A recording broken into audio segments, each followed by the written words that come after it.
Hi guys, thank you once again for joining me. My name is Letitia Wile and I'm glad you are here today. I'm so sorry. Last week I left it off. I left my video hanging. I did not really finish it. I was talking about Ammon, who was the son of Hezekiah. And I think I'd mentioned everything in regards to that. And then something happened with my phone. And then I didn't get another chance to continue with the video. So I'm sorry about that.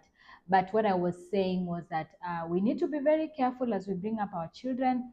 We need to be reminded that they see what we do, and sometimes they can copy what we do. So it's very important that we think about that, because yes, we might do these things that we are doing, and then we can go to God and ask him to forgive us, and he will forgive us. But our children are watching us. So as much as there's been a turn and you turn to the other side, there are some things that might be difficult for them to move away from. And so it's important for us as parents and as believers to be very careful how we live our lives. But not just that, it's very interesting that the bad that we do is always registered. We will ask for forgiveness, God will forgive us, but the things that we do will stay with us, like they will stay somewhere. See, like when you talk about someone like Manasseh, we know that Manasseh repented and went back to God, and he did a complete 360 and he started doing the things that please God. But the negative part of his life was not removed. When we come into Ammon, the story of Ammon, we are told he did evil as his father had done. So his father changed and became a good person, but the evil that he did was still there. And so, like for me, that really challenges me to live in a way that pleases him. Because yes, I'll make mistakes, of course I know, but like try as much as possible not to go to that direction, because yes, God will forgive me, and he has said in his word that he will remove my sins as far as the east is from the west, and he will remember them no more. But in this world, it will still be remembered somehow. So I pray that God will really help us, even as we bring up our children, to bring them up in a way that pleases Him, and even in our own lives, to live in a life that pleases Him, so that we do not have to have, the past, a baggage, or working with a baggage and all that. So that is it from the story of Ammon. Unfortunately, it was such a short story. So from there, we go on to someone else called Josiah. Josiah is one of my favorite kings in Judah, apart from David. David is my number one, like, favorite king of all. And I will go back and start speaking about Saul and back all the way. I know I started the story of the kings midway. Once I finished, I will go back and start from the beginning, starting with Saul and keep going until we get to where we are now. So Josiah is a son of Ammon. Ammon has done evil in the eyes of the Lord. Manasseh had done evil in turn, but Hezekiah had been a great king. So Josiah comes into the picture, as we are told, like he's 8 years old when he becomes king, and he reigns for 31 years. By now, you know that when we start off with any king, we are told if he did something that pleased God, or if he did things that did not please God. So for Josiah, we are told he did what was pleasing in the Lord's sight and followed the example of his ancestor David. He followed the example of David. He did not turn to the right or to the left. So I said that Josiah is one of my favorite kings of the Bible, and this is why. When the kingdom was divided into two, Rehoboam went with a part and Jeroboam went with a part. The reason why the kingdom was divided into two was because of what Solomon had done. Solomon was the son of David. When Solomon became the king, everything was going on well with him. He was told he'd be given wisdom. He had wisdom. He had a lot of wealth. He was one of the richest person to ever live. I don't know if there's anyone as rich or will ever be as rich as Solomon was. But Solomon messed up really bad. Solomon, Solomon messed up, and when he finishes his term, his son takes over Rehoboam. So of course, because of everything that happened, the success in the kingdom and all that, it had to come from somewhere, and the somewhere was what Solomon used to do. He used to tax a lot.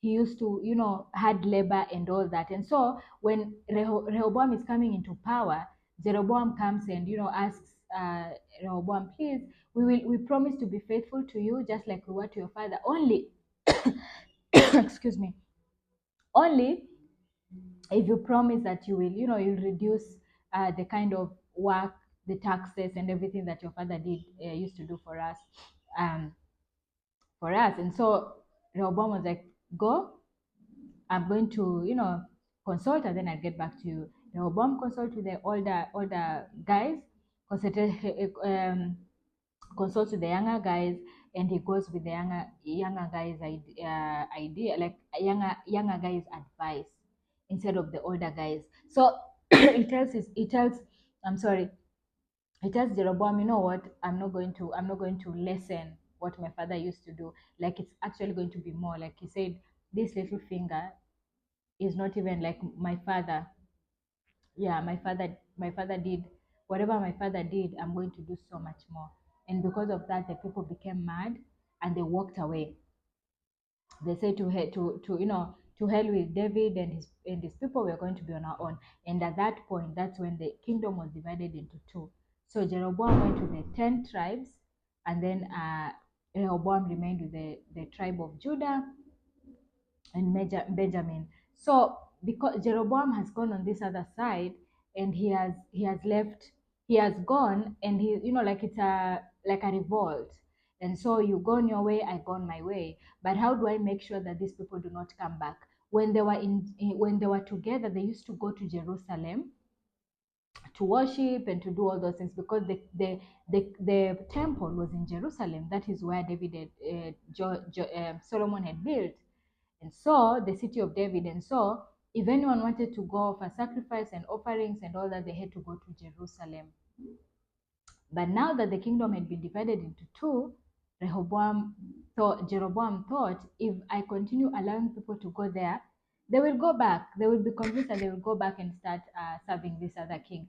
And therefore, if I want to keep them to be in allegiance with me, like I want their allegiance, what can I do? So he builds altars in this other side, in the other kingdom. So he built altars, and he's like, you people are going to worship on these altars.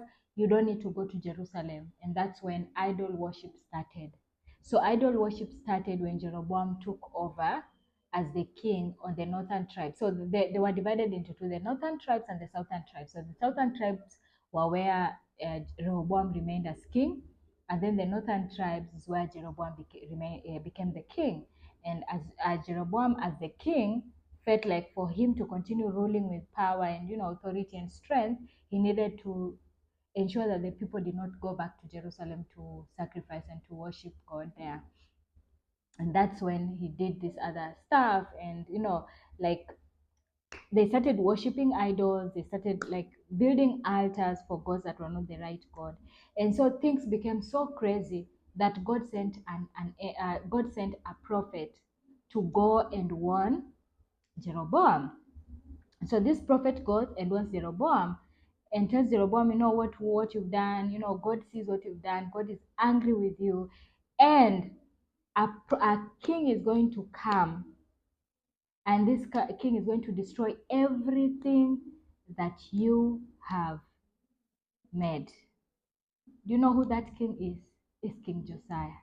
So Josiah was prophesied over 100 years before he was born. That story blows my mind. When I think about, like when God says that I know you, I knew you before you were formed in your mother's womb, immediately I'm taken to Josiah. Josiah was prophesied, like Josiah's name, like Josiah as a person was prophesied about many, many, many years before he was ever born. And imagine he comes. The thing is that he comes from a grandfather who most of his life has done things that do not please God. And then now the father, who was a king only for 2 years, and he was messy. And so Josiah steps into the kingship at that, like in that space. And he's 8 years old. But we are told from immediately Josiah steps in, Josiah does everything that pleases God. I look at that story and I believe that, like I know, like I've talked about, like parents do this, parents do that, and all that. But I believe that at the end of the day, our destinies are all in the hands of God. Because if his Ammon was the son of Manasseh, and he still did things that were evil in the eyes of the Lord, what stopped Josiah from doing the same? How come Josiah was different? How come he did things that were pleasing to God?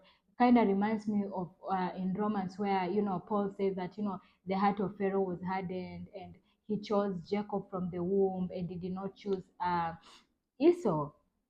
And so God ordains things to happen. Like things happen the way He wants them to happen. So there's our part is to pray and to seek His face, but at the end of the day, He is the one that determines how things will go. So, yeah, that is my story of Josiah. I know I've gone ahead of myself, but there is so much to talk about in the book of Josiah. And in the coming weeks, I'm going to delve into it, because Josiah did some really, really amazing stuff. And I want to go through them and talk about them and hear what you have to say about that. So thank you so much for watching this video today. Please, if you have any comments regarding what I've spoken about, please feel free to leave it down below. Thank you so much for listening to me, and may God bless you. And I will see you next week as we start officially to look into what Josiah did. May God bless you.